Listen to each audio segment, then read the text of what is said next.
Quero agradecer a todos vocês que acompanham mais uma vez o programa do Diário da Manhã aqui no DMTV. Quero agradecer a presença da Ana Caroline Dirino, formada em Direito pela UFG e mestranda em Direitos Humanos. Ana Caroline é pré-candidata a vereadora em Goiânia e entre os seus projetos defendidos está o mandato coletivo, o ecossocialismo, o anticapitalismo e a pauta antirracista. Como é que é defender essas coisas, esses tópicos tão atuais no meio de uma crise sanitária, de uma crise econômica e de uma crise também que afeta o mundo todo, a pauta racista?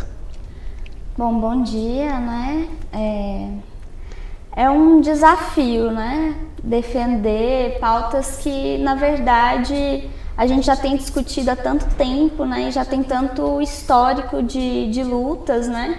E aí eu falo de onde eu venho, principalmente luta das mulheres, por pautas como o anticapitalismo, o antirracismo, né? Que você bem colocou. Essa crise mundial, né? Na verdade, que a gente está vendo agora com a pandemia, um crescimento das desigualdades sociais, ela já existia, né? Ela não surgiu agora com essa pandemia. E a gente vê com o crescimento das desigualdades sociais, né? Uma série de injustiças, né? E essas injustiças, elas têm cor, né? Elas têm raça, elas dizem respeito a povos específicos, né? E isso é construído historicamente. É um desafio, assim, a pauta do ecossocialismo, por exemplo, né, ela denota um esgotamento de uma disputa que o capitalismo também travou por ser sustentável e que não deu certo, né? A gente está vendo uma série de mazelas que dizem respeito à questão ambiental, né? Povos sendo massacrados, dizimados, porque o capitalismo simplesmente não deu conta de conciliar o seu sistema de produção com a preservação do meio ambiente, com a vida no planeta, né? A vida tanto dos seres humanos que dependem dos rios, que dependem desse contato direto com a terra, com a natureza. Enfim, por isso o anticapitalismo também, né? O ecossocialismo, porque acreditamos que para a gente existir vida no planeta, a gente precisa de uma transformação radical e o capitalismo é o principal responsável aí por essas mazelas, né? Nós estamos numa crise sanitária, muitas pessoas, ou quase toda a população mundial, foram obrigadas a ficar em casa e cruzarem os braços. O que é que você me fala, Ana Caroline, a respeito dos trabalhadores ficarem em casa e eles estão percebendo aquilo lá que o Karl Marx falava da mais-valia, que o empresário, o detentor do meio de produção precisa do operário para poder gerar riqueza? Ou não, essa consciência não está acontecendo? Eu acho que ainda não é uma consciência, né, assim, no sentido transformador do que Marx denotaria de consciência de classe, assim, né? Falta uma identidade ainda entre esses trabalhadores de entender que o principal prejudicado é eles mesmos e não os seus patrões, né? Então, a gente tem toda uma propaganda que é muito forte do sistema para dizer que quem está sofrendo mais nesse momento são os empresários, são as grandes empresas, né? E isso eu não estou falando do pequeno empresário, porque o pequeno empresário, na verdade, gente que trabalha também todo dia que está sentindo isso, né? Então ainda não existe, né, uma consciência de que as empresas são responsáveis, né? Deveriam ser responsáveis. E aí a gente vê, de outro modo, as pessoas se conscientizando do papel do Estado, né? Porque nesses momentos as empresas somem e quem tem que agir é o Estado em prol dos trabalhadores, né? Então, no final das contas, quem acaba salvando as empresas a máquina estatal, né? Você participou do movimento estudantil, onde foi sua formação política, hoje você é pré-candidata a vereadora, participou do CACHIM, que é o 11 de maio, né? O Centro Acadêmico 11 de maio, do Direito da UFG, e também das gestões do DCE, Diretor Central dos Estudantes da UFG. Como você disse, na sua opinião, falta ainda um despertar da população dos seus direitos e sobre a exploração também do trabalho. Você acredita que é uma oportunidade para novas lideranças como você se insurgirem e trazer essa consciência? É, sobretudo, uma necessidade, né? Assim, nesse momento, a gente construir alternativas ao que está colocado, né? Principalmente dentro da política, assim. A gente precisa de pessoas que vão enfrentar a lógica desse sistema, né? A lógica das empresas que estão massacrando a população. Eu acho que muito disso fica evidente agora, durante a pandemia, o que é prioridade, né, para os nossos governantes, assim. Então, existe mais do que uma possibilidade, uma necessidade, né? E aí a gente tem sim pessoas, né, do povo que se organizam, né, que já estão na luta, né, tentando ocupar os espaços, né, assim como eu fiz durante o movimento estudantil, vários grupos organizados, né, porque na verdade, no final das contas, é uma luta por sobrevivência, por dignidade, né, e eu não acredito que as pessoas que mais precisam, elas vão ficar paradas, e aí a necessidade urgente é de líderes do povo, né, pessoas que vão defender os interesses da maioria da população e não de algumas empresas e alguns empresários, né? Como você se vê como mulher, e sendo uma mulher que teve a oportunidade de estudar, cursar na Universidade Federal e defende aí um mestrado hoje? Como você se vê como mulher? Então, eu sou feminista, né? Primeiro que isso é um posicionamento muito importante, né? E aí eu ocupo esse espaço hoje como pré-candidata numa candidatura coletiva de mulheres, dizendo que é muito importante a luta feminista, porque para as mulheres é uma condição de vida, né? Sou filha de trabalhadores, né? Minha mãe é vendedora, o meu pai é pedreiro, né? Cresci em Aparecida de Goiânia. Sou a primeira pessoa da minha família a me formar em Direito, né? Então, eu tenho minhas irmãs formadas, mas minha mãe, né, só concluiu o ensino médio, meu pai só concluiu a 4ª série. Então, essa questão de ser feminista e também ser uma pessoa que cresceu, né, numa região periférica de Aparecida de Goiânia, me fortalece para lutar pelas mulheres que são trabalhadoras, né? Que hoje eu acho que precisam ter seus interesses defendidos. Óbvio que elas sabem, né, também se organizar para defender seus interesses, mas a gente precisa de mulheres que defendam as trabalhadoras, né? As trabalhadoras que pegam ônibus todos os dias, né? Que saem de suas casas da região metropolitana para trabalhar, né, e vender sua força de trabalho em Goiânia, né? Então eu me coloco hoje nessa luta, porque, né, a gente está num estado com uma violência contra as mulheres muito grande, e que isso precisa ser pautado, né? Não dá para a gente ficar tendo várias candidaturas de mulheres porque os partidos precisam simplesmente de uma cota, né? Isso tem que acabar. As mulheres precisam ser respeitadas no que diz respeito à sua existência, né? A sua luta cotidiana, que é pelo fim da violência, por poder andar na rua com segurança, né? Isso precisa ser pautado dentro da política. Você falou aí dos direitos universais da mulher. Acredito que há uma legislação que não é cumprida, né, em defesa das mulheres. Existe a legislação, mas muitas vezes ela não tem nenhuma efetividade. Agora, do direito individual da mulher, você tem uma pauta muito interessante, que é a questão dos direitos reprodutivos. O que são os direitos reprodutivos e qual a sua posição jurídica e também a sua crença nesse direito?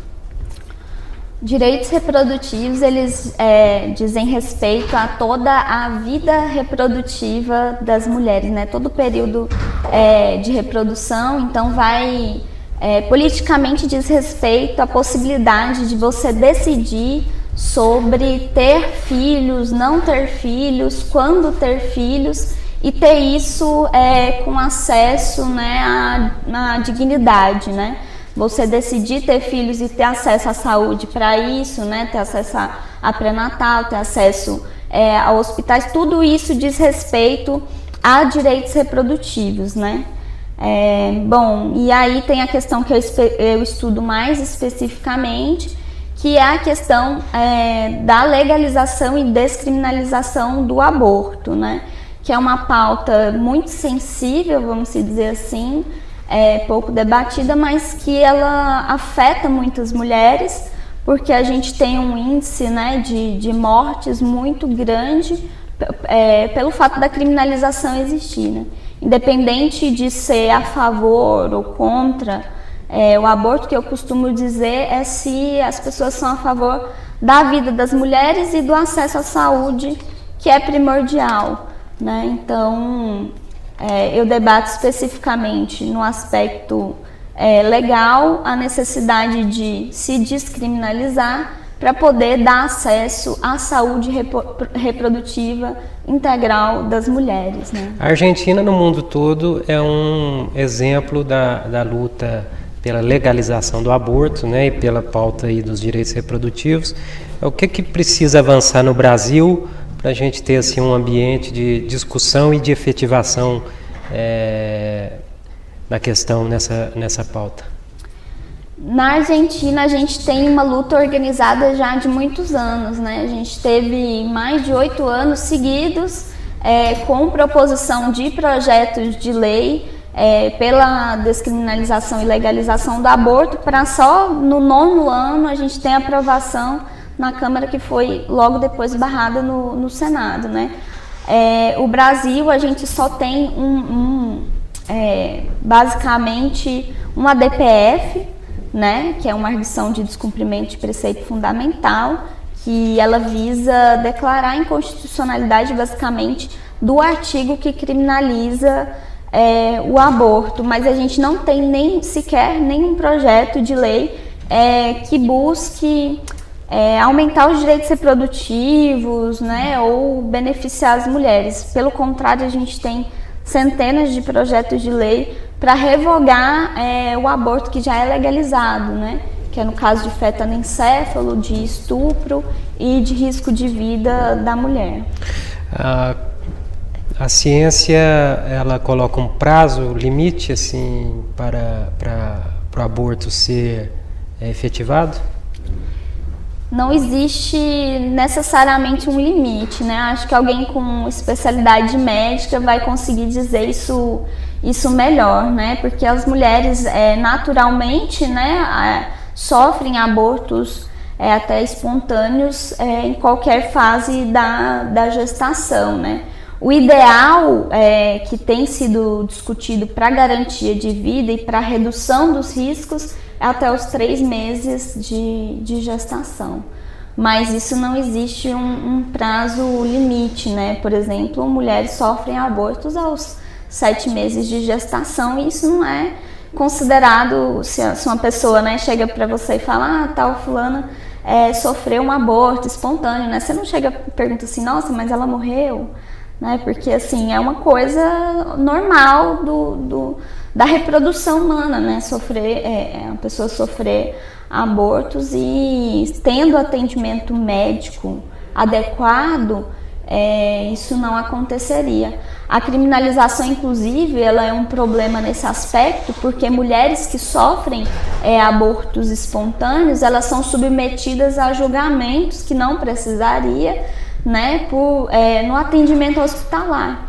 Então, muitas mulheres que por algum motivo natural sofreram aborto espontâneo chegam no hospital e é maltratada e é olhada como se tivesse provocado o aborto, o que na maioria dos casos não é real. E isso principalmente mulheres das classes, né, mulheres pobres, mulheres trabalhadoras. Ana Caroline, você faz parte de uma candidatura coletiva, em alguns lugares já aconteceram, né, inclusive o seu partido PSOL, é uma tendência. Quem são os companheiras e companheiros, não sei, aí desse projeto e qual que é a perspectiva para essa eleição?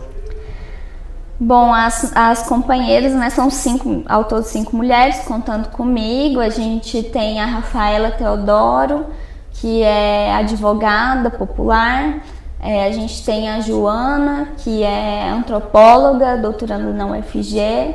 A gente tem a Adriana Andrade, que é zootecnista, e a Alessandra Minadakis, né, que é compondo esse grupo dessa pré-candidatura. A perspectiva é de ser uma novidade, né? É a primeira pré-candidatura coletiva, a primeira coisa nesse sentido em Goiânia. E eu acho que a perspectiva é de disputar a ocupação desse espaço por mulheres. Nesse caso, a gente hoje só tem 5 mulheres vereadoras, né? E a gente já está disputando com 5 mulheres para ocupar esse espaço de uma vez só, sem nenhum gasto a mais para o poder público, que é o mais importante, né? A candidatura coletiva, ela tem esse benefício, que é você distribuir a função, democratizar o espaço sem precisar gastar dinheiro público para isso, né? E a ideia é colocar mulheres nesse espaço para disputar políticas voltadas para as mulheres. Eu quero agradecer a sua presença, desejar boa sorte para vocês e as pessoas que quiserem conhecer mais dessa pré-candidatura e quiserem também conhecer mais dessas ideias aí e também dessas pautas, né, que você colocou, principalmente a questão do direito reprodutivo, do ecossocialismo, da pauta anticapitalista e antirracista. Quais aí nas redes sociais, quais os meios de encontrar vocês e participar? O nome da pré-candidatura é Somos 5, Somos Muitas, né? No sentido de que somos 5 mulheres, mas representando muitas outras mulheres, que a gente está construindo também com outras pessoas, né? Uma coordenação bem grande. E aí a gente está com esse nome em todas as redes, né? No Facebook, no Instagram também, né? Só tá procurando a gente, mandando mensagem. A gente está num processo de ampliar colaborações mesmo, né? E tem crescido bastante, a gente está bastante satisfeita com esse processo. Eu quero agradecer a sua presença e você pode ficar à vontade para fazer suas considerações, deixar seu recado. Bom, eu acho que essa eleição ela é um momento muito importante na minha vida, né? Eu estou colocando isso como um projeto central, porque ela é um diferencial para Goiânia, né? Acho que Goiânia precisa ser disputada no sentido de emancipação da população, de melhoria das condições de vida, né? Acho que chega de promessas que acabam se voltando contra o povo, sabe? E nessa perspectiva eu acho que essas 5 mulheres têm muito para dar de si e muitos projetos, né, que dizem respeito aos trabalhadores, não só as mulheres, né, mas as condições e a dignidade do povo goianiense. Muito obrigado mais uma vez, boa sorte. Eu que agradeço.